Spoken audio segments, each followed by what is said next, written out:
कैना रे मगेवरा वाला रे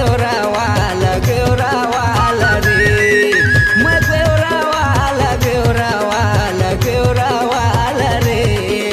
ए बबली बबली बबली हर लता जोजली जोजली मोला भाटो कैना रे मगेवरा वाला रे मगेवरा वाला रे।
तोरे एक झन भाटो मरे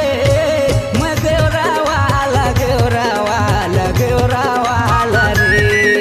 मगेवरा वाला रे।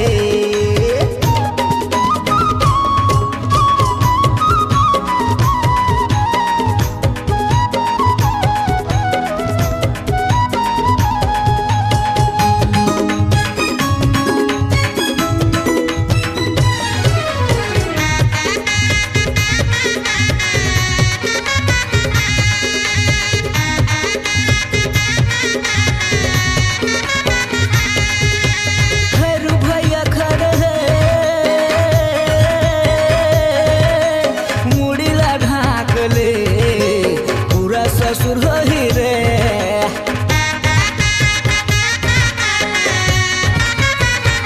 खैरू भैया खड़े है मुड़ी ला ढाक ले पूरा ससुर ही रे ए लता जोजली जोजली हर बबली बबली बबली ए लता जोजली जोजली हर बबली बबली बबली मोला भाटो कैना रे मगेवरा वाला रे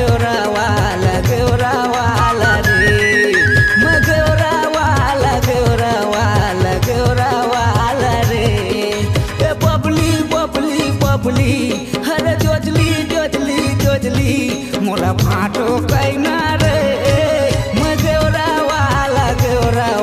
मगेवरा वाला रे मगेवरा वाला रे मगेवरा वाला रे मगेवरा वाला रे मगेवरा वाला रे मगेवरा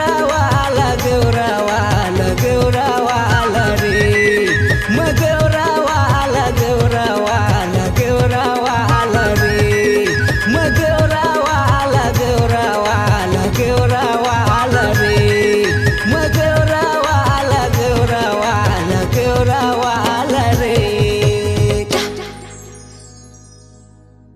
आपकी आवाज ही आपकी पहचान है। यदि आप अपनी आवाज को एक नया आयाम देना चाहते हैं तो चले आइए मल्टी ट्रैक डिजिटल रिकॉर्डिंग के लिए AVM audio video studio Khamtarai Raipur. Mobile number 93